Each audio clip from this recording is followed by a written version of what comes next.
उद्धव ठाकरेंनी संजय राऊतांना बळीचा बकरा केला आणि ठाकरेंना जे हवं होतं ते राऊतांकडून ते बोलून घेत होते, नीलम गोऱ्हेंचा आरोप. नवाब मलिकांवरून युतीमध्ये खडा आणि भाजपच्या भूमिकेवर प्रश्न उभे राहिल्यानंतर देवेंद्र फडणवीसांचं अजित पवारांना पत्र. आरोप सिद्ध होईपर्यंत मलिकांना महायुतीमध्ये न घेण्याचं आवाहन. तर पत्रातनं मी माझी भूमिका मांडली. पत्रकारांच्या प्रश्नावर देवेंद्र फडणवीसांची प्रतिक्रिया. यांच्या देशात सिंचन घोटाळा फेम अजित पवारांना मानाचं स्थान आणि हल्ला फक्त मलिकांवर, बाकीचे मात्र यांच्या मांडीवर. देवेंद्र फडणवीसांच्या अजित पवारांना लिहिलेल्या पत्रानंतर संजय राऊतांचा टोला. देवेंद्र फडणवीसांच्या या पत्रानंतर सुनील तटकरेंचं ट्विट. जुने सहकारी म्हणून मलिकांच्या तब्येतीची विचारपूस केल्याचं तटकरेंकडून स्पष्ट, तर अजित पवारांकडून तटकरेंचं ट्विट रिट्विट. आणि दोन्ही उपमुख्यमंत्र्यांमधला विसंवाद वाढल्याची देवेंद्र फडणवीसांच्या पत्रावर जयंत पाटलांची प्रतिक्रिया. मात्र देवेंद्र फडणवीसांनी तक्रारीचं पत्र सार्वजनिक का केलं? अजित पवार गटाचे अमोल मिटकरी यांचा सवाल. नागपूरमध्ये विजय दर्डांच्या घरी स्नेहभोजनाच्या कार्यक्रमाला मुख्यमंत्री शिंदे आणि उपमुख्यमंत्री देवेंद्र फडणवीसांची उपस्थिती आणि उपमुख्यमंत्री अजित पवार मात्र गैरहजर. मलिकांवर केवळ आरोप झाले, ते आरोप सिद्ध झाले नाहीत. आरोप सिद्ध होईपर्यंत ते निर्दोषच. फडणवीसांचं पत्र दुर्दैवी, सुप्रिया सुळेंची टीका. तर नवाब मलिक निर्दोष हे म्हणायची आमच्यात हिंमत. राजकीयदृष्ट्या प्रेरित प्रकरणामध्ये मलिकांना अडकवलं गेलं. तटकरेंच्या ट्विटनंतर जितेंद्र आव्हाडांचंही ट्विट. युतीला धोका पोहोचणार नाही अशी भूमिका सर्व पक्षांनी घ्यावी. देवेंद्र फडणवीसांच्या पत्रावर आशिष शेलारांची प्रतिक्रिया.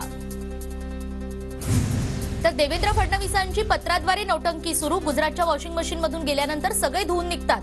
नाना पटोलेंचं देवेंद्र फडणवीसांच्या पत्राला जोरदार प्रत्युत्तर. मलिक अधिवेशनामध्ये खूप वर्षांनी आले, सत्तेच्या बाकावर बसले, मात्र सकाळी भाजपचे नेते काहीही बोलले नाहीत. रोहित पवारांची भाजपवर टीका. पहाटेच्या शपथविधीवेळी देशहिताचा विचार का केला नाही? ठाकरे गटाच्या सुनील प्रभूंचा फडणवीसांच्या पत्रावरून टोला. फडणवीसांनी मलिकांबद्दल अजित पवारांना पत्र लिहिणं हा रणनीतीचा भाग, हे फक्त दाखवण्यापुरतं आहे. विजय वडेट्टीवार यांचं टीकास्त्र. तर महायुतीतल्या आमदारांना एवढाच निधी मलिकांना कसा मिळाला, असाही सवाल. मलिक कुणासोबत हे अजून त्यांनी स्पष्ट केलेलं नाही. भाजपची अडचण झाली आहे. आपली बाजू साफ ठेवण्यासाठी हा पत्रव्यवहार केल्याची जयंत पाटलांची टीका. देवेंद्र फडणवीसांची मलिकांबाबत स्पष्ट भूमिका. त्यांच्याशी आम्ही सहमत. मंत्री उदय सामंत यांच्याकडून शिवसेनेची भूमिका स्पष्ट. नागपूर हिवाळी अधिवेशनाचा आज दुसरा दिवस. राज्यातील विविध प्रश्नांवर विरोधक सरकारला पुन्हा एकदा घेरण्याच्या तयारी. विधान भवनाच्या प्रवेशद्वारावर मराठा आरक्षणावरून लावलेले बॅनर्स काढले. 60 वर्ष मराठ्यांना आरक्षणापासून वंचित का ठेवलं? मराठा युवा सेनेचा बॅनरमधून सवाल. दिशा सॅलियन प्रकरणी आदित्य ठाकरेंची एसआयटी चौकशी होणार असल्याची सूत्रांची माहिती. अतिरिक्त पोलीस आयुक्तांच्या नेतृत्वामध्ये एसआयटी पथक स्थापन होणार. दिशा सॅलियन प्रकरणाची चौकशी सुडापोटी केली जातीये. ठाकरे कुटुंबियांना बदनाम करण्याचा प्रयत्न सुरू. आमदार सुनील प्रभू यांची सरकारवर टीका. तर दिशा सॅलियन प्रकरणामध्ये दूध का दूध आणि पाणी का पाणी व्हायला हवं. एखाद्याचा जीव गेला असेल तर चौकशी गरजेची. आदित्य ठाकरे दोषी नसतील तर त्यातून बाहेर येतील. भाजपचे नेते प्रवीण दरेकर यांचं वक्तव्य. मागच्या अधिवेशनातही आदित्य ठाकरेंना फसवण्याचा प्रयत्न झाला. आताही तेच होत आहे. मीही एक बॉम्ब आणलाय आणि तो या अधिवेशनात फोडणार. शिंदे सरकारच्या एका मंत्र्याची पोलखोल करणार. आमदार कैलास गोरंट्याल यांचा इशारा. ठाकरे खानदानाला मानसिक त्रास देण्याचा प्रयत्न. आदित्य ठाकरे त्यामध्ये असते तर एवढे वर्ष सोडलं असतं का? जितेंद्र आव्हाड यांची भाजपवर टीका. संजय राऊतांनी माफी मागावी, अन्यथा राऊतांविरोधात अब्रू नुकसानीचा दावा ठोकणार. आरोग्यमंत्री तानाजी सावंत यांचा राऊतांनी केलेल्या आरोपांवरून इशारा. जितेंद्र आव्हाड राजकारणातील राखी सावंत. प्रसिद्धीसाठी आव्हाडांची अजित पवारांवर वक्तव्य. सूरज चव्हाणांचा हल्लाबोल. तर सूरज चव्हाणांच्या प्रश्नाला उत्तर द्यायला मी बांधील नाही. आव्हाडांची प्रतिक्रिया. अजित पवार म्हणाले जरांगेंनी बोलू नये, आम्ही त्यांना समजावलंय, तरी सुद्धा अंबडला आले आणि आरक्षणाविरोधात बोलले. जरांगे पाटलांची भुजबळांवर नाव न घेता टीका. विरोध करणाऱ्यांचा तुम्ही ताण घेऊ नका. विरोधकांना मी एकटाच खंबीर. एकदा आरक्षण मिळू द्या, त्याचा कार्यक्रमच वाजवतो. मनोज जरांगे पाटील यांचा पुन्हा एकदा नाव न घेता छगन भुजबळ यांना एकेरी उल्लेख करत इशारा. मनोज जरांगे पाटलांची आज नांदेडच्या नायगावमध्ये सभा. सभेच्या नियोजनासाठी 1500 स्वयंसेवक तैनात असणार. मागासवर्ग आयोगातील राजीनाम्याच्या सत्राला चंद्रकांत पाटील जबाबदार. चंद्रकांत पाटलांनी आयोगामध्ये हस्तक्षेप करणं अयोग्य. ओबीसी नेते प्रकाश शेंडगे यांचा आरोप. पावसातून उन्हात पाऊस आणि डिसेंबरमध्ये गारपीट. शिंदे सरकार स्थापन झाल्यापासून महाराष्ट्राला पनवती लागली. कैलास गोरंट्याल यांची टीका. तर उद्यापर्यंत शिंदे सरकारच्या एका मंत्र्याची पोलखोल करण्याचाही इशारा.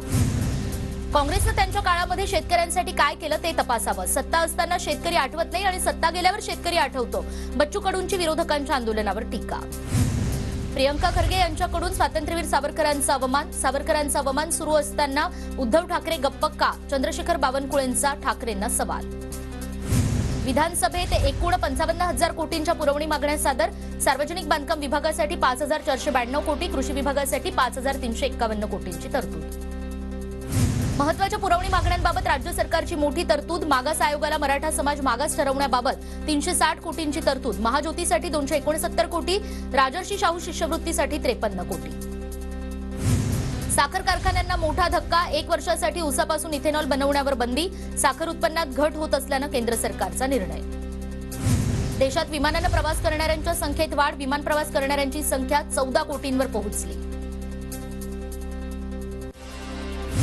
मध्य रेल्वेच्या महाव्यवस्थापकांचा अचानक लोकल प्रवास. ठाणे ते दादर दरम्यान रेल्वे स्थानकांची पाहणी. अचानक रेल्वे महाव्यवस्थापक आल्यानं अधिकारी वर्गात खळबळ. स्टेशन अस्वच्छ पाहून अधिकाऱ्यांना परिसर स्वच्छ ठेवण्याचे आदेश. चर्चगेटवरून वसईला सुटलेल्या एसी लोकलमध्ये पाणी. एसी लिकेज झाल्यानं प्रवासी असलेल्या डब्यामध्ये पाणी. प्रवासी चांगलेच हैराण. रस्त्याच्या कडेला पार्क केलेल्या वाहनांची आता उचलबांगडी केली जाणार. कारवाईसाठी विभाग रस्त्यावर मार्शल नियुक्ती करण्याचा पालिकेचा निर्णय आणि मार्शलच्या नियुक्तीनंतर त्यांच्यासाठी मार्गदर्शक तत्त्व सुद्धा जारी केली जाणार. पनवेल महापालिकेच्या वतीनं 377 रिक्त पदांसाठी सरळ सेवेमार्फत भरती प्रक्रिया. आजपासून डिसेंबरपर्यंत राज्यातील 21 जिल्ह्यात परीक्षेचं नियोजन. छत्रपती संभाजीनगरमधील पैठण एमआयडीसीतील केमिकल कंपनीच्या दूषित पाण्याला कंटाळून शेतकऱ्याची आत्महत्या. केमिकल कंपनीची चौकशी करून कारवाई करण्याची नातेवाईकांची मागणी. अमरावतीच्या दर्यापूरमध्ये पेट्रोल पंपावर बंदुकीचा थरार. एका युवतीच्या कानाला गोळी लागली तर वाहनात बसलेले 2 जण जखमी. मुंबईच्या अंधेरीमधील लोखंडवाला परिसरामध्ये गेल्या 10 दिवसांपासून पाणी गळती सुरूच. पाईपलाईन फुटून लाखो लिटर पाणी वाया. ताबडतोब पाईपलाईन दुरुस्त न केल्यास प्रभाग कार्यालयावर भव्य मोर्चा काढण्याचा मनसेकडून इशारा. पनवेलकरांना पुढील 7 महिने पाण्याची काटकसर करावी लागणार. शहरातील प्रत्येक भागात आठवड्यातील 1 दिवस पाणीपुरवठा बंद राहणार. जूनपर्यंत पाणीपुरवठा सुरळीत राहावा यासाठी प्रशासनाचा निर्णय. पुण्याच्या स्वारगेट परिसरात रस्त्याच्या खोदकामावेळी जलवाहिनी फुटली. 5 तासांहून अधिक काळ जलवाहिनी फुटल्यानं मोठ्या प्रमाणात पाणी वाया. पुणे महानगरपालिकेचं मात्र अक्षम्य दुर्लक्ष. पुण्याच्या भोरमध्ये वरणघाट मार्गावरील दिशादर्शक आणि सूचनादर्शक फलक दुर्लक्षित. गेल्या 5 महिन्यांपासून फलक वाकलेल्या आणि तुटलेल्या अवस्थेत दिशादर्शक फलक बसवण्याची मागणी. नवी मुंबई महानगरपालिका क्षेत्रातही आता विस्तारणार मेट्रोचं जाळं. ऐरोली, वाशी, कोपरखर्डे आणि घणसोलीपर्यंत मेट्रोचा विस्तार. पहिल्या टप्प्याच्या यशानंतर सिडकोची चाचपणी. मुंबईतील कोस्टर प्रकल्पाच्या पुढील टप्प्यातील कामासाठी 6 कंपन्या शर्यतीत. 16,621 कोटींचा अंदाजित खर्चाच्या निविदा ऑगस्ट महिन्यामध्ये मागवण्यात आल्या. पुण्याच्या पिंपरी चिंचवडमध्ये पासपोर्टवर एकाच नावाच्या प्रवाशांमुळे गोंधळ. 350 जणांना खुलासा करावा लागला तर काही जणांची पोलिसांकडून कसून चौकशी सुरू. पुण्याच्या मावळमधील संत तुकाराम साखर कारखान्याच्या गळीत हंगामाला सुरुवात. देहूच्या विठ्ठलवाडीमध्ये अनेक ऊस उत्पादक शेतकऱ्यांची ऊस तोडणीसाठी लगबग. कारखान्याकडून 1 टन ऊसाला 2,850 रुपये भाव.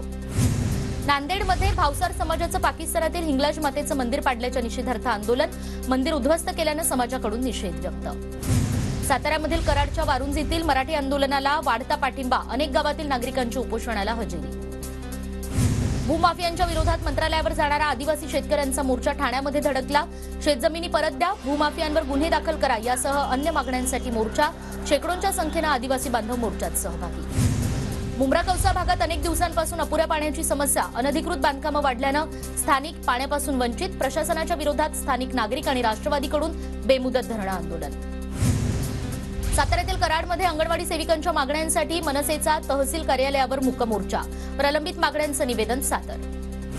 कल्याणच्या कोळसेवाडी परिसरात कोयता गँगची दहशत. कोयत्याचा धाक दाखवत पानटपरीवर दगडफेक करत चालकाला मारहाण करून लुटमार. मारहाणीची घटना सीसीटीव्हीत कैद. परिसरात भीतीचं वातावरण. मेट्रो प्रशासनाच्या विरोधात मनसे आक्रमक. मेट्रो 4 मार्गिकेचं काम करताना एका कामगाराचा ब्रिजवरून पडून मृत्यू. अधिकाऱ्यांवर गुन्हा दाखल करून मृताच्या कुटुंबियांना मोबदला द्या, अन्यथा काम सुरू करू देणार नाही, मनसेचा इशारा.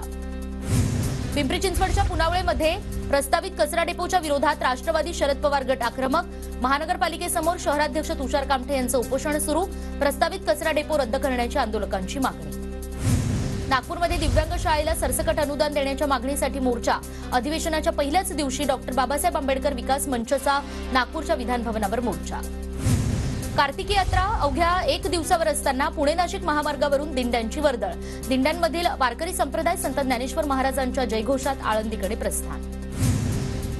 संत ज्ञानेश्वर माऊलींच्या संजीवन समाधी सोहळ्यासाठी अनेक दिंड्या आळंदीकडे मार्गस्थ. 6 महिन्यांचा चिमुकला सुद्धा दिंडीत सहभागी आणि या चिमुकल्याला घेऊन संगमनेर ते आळंदी असा माऊलीचा पायी प्रवास. पुणे नाशिक महामार्गावरील वारकरी दिंडीमध्ये पोलिसांचा सहभाग. वारकऱ्यांसोबत पोलिसांकडूनही हरिनामाचा गजर. साताऱ्याच्या कराडमधील वैकुंठधाम स्मशानभूमीतील शंकराच्या मूर्तीचा लोकार्पण सोहळा संपन्न. पालिका मुख्याधिकारी शंकर खंदारे यांच्या हस्ते सोहळा संपन्न. ज्ञानेश्वर माऊलींच्या संजीवन समाधी सोहळ्यानिमित्त शिवजन्मभूमी ते आळंदी सायकलवारी. पुणे नाशिक महामार्गावरून हजारो वारकरी पायी दिंडीत सहभागी. बदलापूरमध्ये शेकडो प्रवाशांचे पोलिसांनी प्राण वाचवले. प्राची गार्डन जवळच्या रेल्वे रुळावर एक प्रवासी पडला आणि रेल्वे प्रशासनानं संबंधित व्यक्तीला उपचारासाठी बदलापूर ग्रामीण रुग्णालयामध्ये उपचारासाठी पाठवलं. रेल्वे प्रशासनाच्या तत्परतेचं सर्वांकडून कौतुक. हिंगोलीतील मनोज जरांगे पाटलांच्या सभेला लाखोंचा जनसागर उपस्थित. सभेची दृश्य राम सोळंके यांच्याकडून ड्रोन कॅमेऱ्यात कैद. पुण्याच्या राजगुरुनगरमधील खेड बस स्थानकाची महिंद्राच्या 80 स्वयंसेवकांकडून स्वच्छता. जागतिक स्वयंसेवक दिनानिमित्त स्वच्छता मोहिमेचं आयोजन. सोलापूर जिल्ह्यात ढगाळ वातावरणानं शेतकरी चिंताग्रस्त. गहू, ज्वारी आणि हरभरा तसंच फळबागांना त्याचा मोठा फटका बसण्याची शक्यता. धुळे जिल्ह्यात अवकाळी पावसामुळे शेतातील कोरडा चारा भिजल्यानं चारा टंचाईची शक्यता. जनावरांसाठी चारा छावणी सुरू करण्याची शेतकऱ्यांची मागणी. भंडारा जिल्ह्यात अवकाळी पावसामुळे पिकांचं नुकसान होऊन आठवडा उलटूनही पंचनामे नाहीत. तातडीनं पंचनामे करण्याची मागणी. धुळ्यातील तिखी रानमाळा शिवारात कांदा लागवडीला सुरुवात. महिला मजुरांना चांगला रोजगार उपलब्ध. समाधान व्यक्त. आणि धुळे जिल्ह्यात मासेमारी करणाऱ्यांवर मात्र उपासमारीची वेळ. समाधानकारक पाऊस न झाल्यानं मासेमारी व्यवसाय धोक्यात. धुळ्याच्या दामदा गावातून गावरानी पेरू बाजारात दाखल आणि यंदा गावरान पेरूंची कलमी पेरूंची स्पर्धा. धुक्यामुळे मालेगाव आणि मनमाडसह नाशिक जिल्ह्यातील पिकांवर मावा आणि करपा रोगाचा प्रादुर्भाव. द्राक्ष बागांना फटका. शेतकरी पुरते हवालदिल. चंद्रपूर शहरात सर्वत्र धुक्याची चादर. लोकांनी अनुभवलं नयनरम्य दृश्य. गेले 3 दिवस चंद्रपूरमध्ये ढगाळ वातावरण. नाशिक जिल्ह्यातील कुणबी नोंदी जळगावमध्ये सापडल्या. जळगाव प्रशासनानं 82,16,000 कागदपत्र तपासली. 3,09,787 कुणबी नोंदी आढळल्या. धुळे जिल्ह्यात कुणबी प्रमाणपत्र मिळवण्यासाठी लागणारी कागदपत्र मिळवताना सर्वसामान्य नागरिकांचे हाल. नागरिकांचे तहसील कार्यालयावर हेलपाटे. नंदुरबार जिल्ह्यात 137 ग्रामपंचायतींना हक्काची इमारत मिळवण्यासाठी 100% अनुदान. ग्रामीण भागातील ग्रामपंचायतींना हक्काचं कार्यालय मिळणार. धुळ्याच्या दमाने गावात गटारीची साफसफाई नसल्यानं गटारीतलं सांडपाणी रस्त्यावर. नागरिकांचं आरोग्य धोक्यात. वर्ध्यामध्ये आमदार रोहित पवार यांची पुस्तक तुला. राष्ट्रवादीचे समीर देशमुख यांच्याकडून रोहित पवारांची पुस्तक तुला. नंदुरबारच्या शहाद्यात विज्ञान प्रदर्शनाचं आयोजन.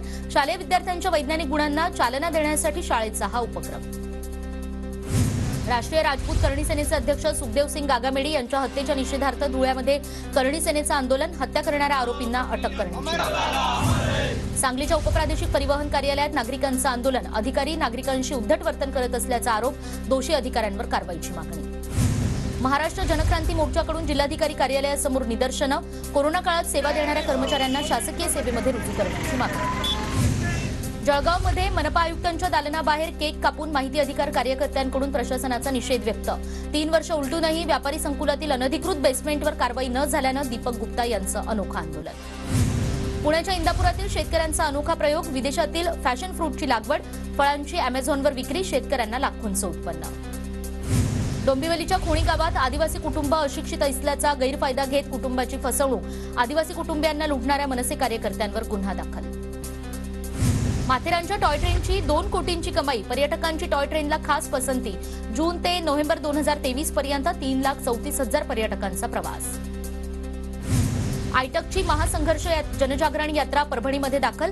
केंद्र आणि राज्य सरकार कॉर्पोरेट मुनाफेखोरीसाठी कामगार कायदे मोडीत काढत असल्याचा आयटकचा आरोप. 34 जिल्ह्यांमध्ये महासंघर्ष यात्रेचं आयोजन. घरांच्या खरेदी विक्रीचे व्यवहार करताना किंवा जमीन आणि घर भाड्यानं देताना एजंटनं किती कमिशन घ्यावं यावर नियंत्रण ठेवणारी कोणतीही यंत्रणा अस्तित्वात नाही. आणि घर विक्री व्यवहार प्रकरणी महारेराचं हे निरीक्षण. मुंबईमध्ये वाहन तपासणीसाठी आरटीओकडे अधिकारी नाहीत. 500 अधिकाऱ्यांची पदं रिक्त. उपलब्ध मनुष्यबळावर कामाचा अतिरिक्त बोजा. परभणीमध्ये सणासुदीच्या काळात चोरी करणारा चोरटा पोलिसांच्या जाळ्यात, आरोपीकडून 3 लाखांचा मुद्देमाल जप्त. पुण्याच्या भोरमध्ये वरदघाट मार्गावरील दिशादर्शक आणि सूचनादर्शक फलक दुर्लक्षित. गेल्या 5 महिन्यांपासून फलक वाकलेल्या आणि तुटलेल्या अवस्थेत, दिशादर्शक फलक बसवण्याची मागणी. नागपूरमध्ये विधान भवनाच्या प्रवेशद्वारावर मराठा आरक्षणाचे बॅनर्स. मराठा युवा सेनेकडून विधान भवनाच्या प्रवेशद्वारावर बॅनरबाजी आणि मराठा आरक्षणाचं राजकारण करू नका बॅनर्सवर उल्लेख. सावित्रीबाई फुले पुणे विद्यापीठातील विद्यार्थी आणि प्राध्यापकांसाठी मोफत बस सेवा सुरू. मुख्य प्रवेशद्वार ते विद्यापीठातील विविध ठिकाणी बसनं जाणं शक्य.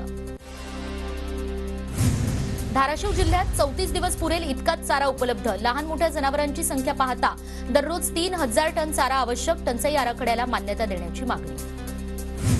पीएमपीएमएलच्या ताब्यामध्ये आता ई डबल डेकर बस बघायला मिळणार. पुणे आणि पिंपरी चिंचवडला 20 ई डबल डेकर बसेस मिळणार. पुण्यासाठी 12 तर पिंपरी चिंचवड शहराला 8 डबल डेकर बस मिळणार. पुणे जिल्ह्यातील हवेली तालुक्यात उच्चांकी कुणबी नोंद असल्याचं समोर. 72 गावांमध्ये 14,334 कुणबी नोंदी आढळल्या. कुणबींची नोंद संख्या 25,000वर वाढणार असल्याचा प्रशासनाचा अंदाज.